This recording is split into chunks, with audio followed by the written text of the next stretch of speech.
Yo, I'm back again. Would you look at that? That's Today's gonna be a video on how to PvP if you're a beginner to this game, as Fifth Age is coming up. I don't know when that is, but it's coming up. I don't know if it's coming up in the test in the next update, the spring update. I don't think so. I don't think they said anything about that. But this is just for how to PvP for beginners, and these tips will apply to every level. So whether you want to do it at Magus or Legendary or even Max, this will apply to you if you're a beginner. If you are advanced to PvP and you know what you're doing, then this is not the video for you, unfortunately. Although if this does get popular enough, I will do that for you. So let's go ahead into tip number one. Now, the first thing I want to talk about is treasure cards. Treasure cards are a way to supply you with hits that make the game less RNG for yourself. So personally, and what a lot of people do is they use utility spells in their treasure card deck, but they also have hits, a lot of enchanted hits in their deck. And a lot of people that are beginning don't know about enchanted hits. If you use a regular, say if I used a regular enchant, like a regular Luminous Weaver, it would do, what is it, 370 base damage for a Luminous Weaver. However, if you do enchant it and make it a treasure card, uh, it will end up doing 620. And this is what I did for Hungry Caterpillar and Spinosaur. So in order to do this, you go to any treasure card vendor that sells Gargantuan or whatever, level you can buy.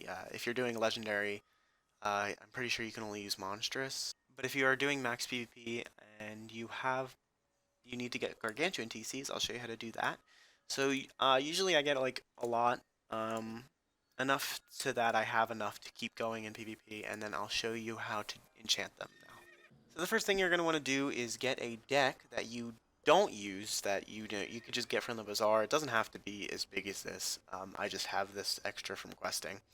Um, and so I'm going to use Luminous Weaver as an example. You're going to want to put 5 in of any spell you want to enchant. So if I want to enchant Hungry Caterpillar, I'd put 5 in and take these out. And then you're going to want to go to your treasure cards and put all of the gargantuans in that you just bought from Celestia. You're going to want to be in Unicorn Way so that you can easily kill the Lost Souls. You can use a wand hit or whatever you want. I don't have mana because I have a PvP ring on, so I can't use mana, so I have to use a wand hit. But essentially, what you're going to do is you're going to go into a battle with a lost soul, and you are just going to enchant, draw and enchant your Luminous Weavers or whatever spell you have that you want to enchant. Um, and you can do this as many times as you want, and then when you're done, you just kill the lost soul. Oh, I crit. Would you look at that? That's crazy. And then after that, you're going to want to go to your side deck and take these out. And then they should show up in here. Yep. So that's how you do that. That's tip number one. Um, that's, what all PvPers do.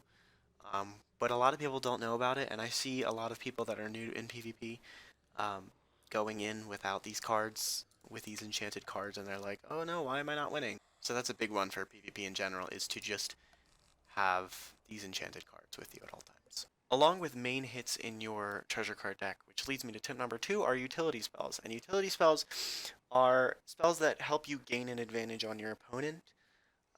If you're second, usually this helps a lot, utility spells, because they do certain things that you couldn't do with regular hit spells. For example, if you're a life and you have Life Scarab, and that your opponent has a shield on them, you can do 130 damage and then after put a trap on them. Um, this helps so much in the long run. And I have other spells like Brown Spider and Black Mantle. You can make them fizzle, so that's a big one. And another one I have is Midnight Sprite, just in case like a fire Ifrits, and I can use that instead of using a life spell if I have any blades on. So yeah, just utility spells in general, and also shields in your side deck go a long way. And I also have blades, because I like to blade stack personally. That's a strategy that Life uses, depending on your school, if you use that, then you can put life, then you can put blades in it if you want. Tip number 3 is to avoid using any non-necessary spells within your deck. For example, I see a lot of people using traps. Like, I see a lot of beginners using traps. Um, Traps are okay, but they're not necessary in the long run because if you use one and your opponent shields, then you kind of can't do anything about that. Whereas if you have a blade and the opponent shields, it's a lot easier to get around than using a trap. This goes for a bunch of spells that, you shouldn't usually use, like guidance you should not be having in your deck, guiding light. I mean, unless you're a Jade, then I guess.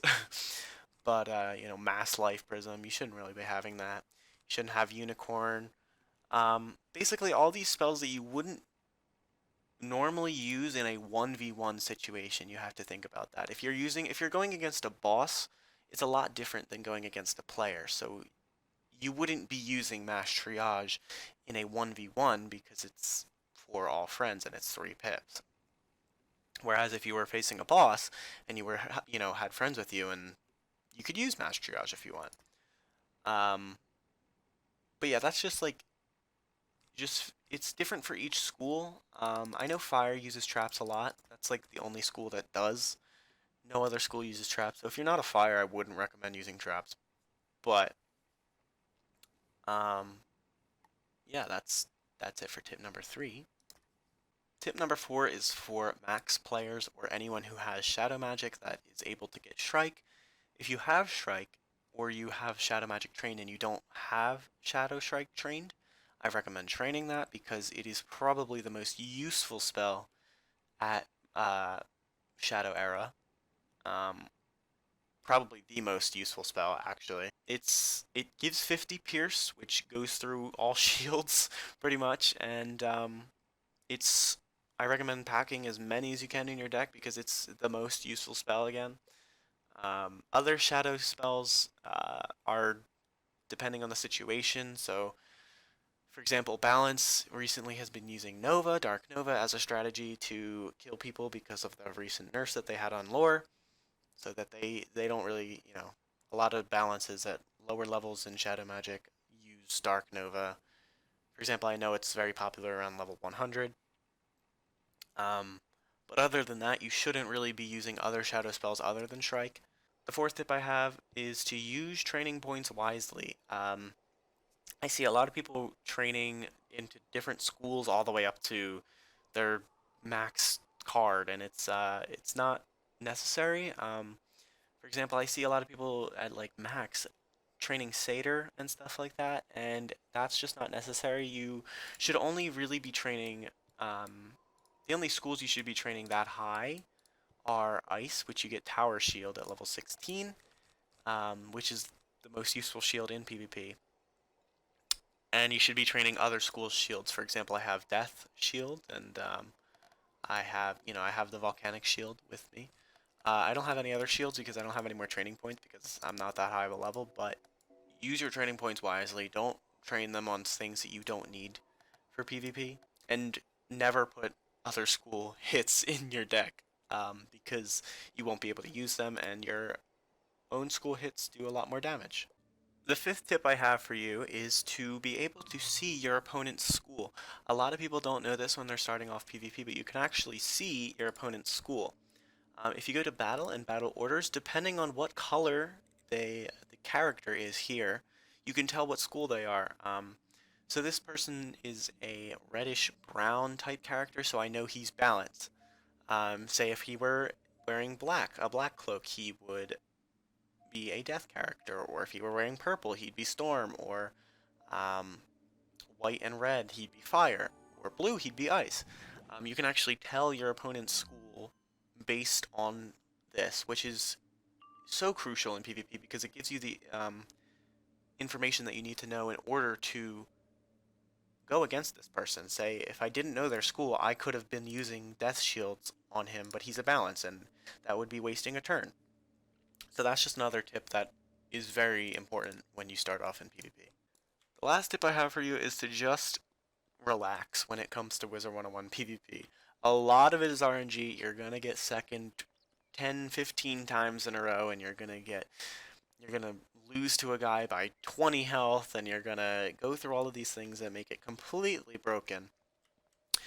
But if you keep pushing through and you keep going against people and you keep queuing up, you will eventually start to get better and better. And with the spring test realm right around the corner, we will be getting turn-based PvP, so you will no longer be going second 10, 15 times in a row.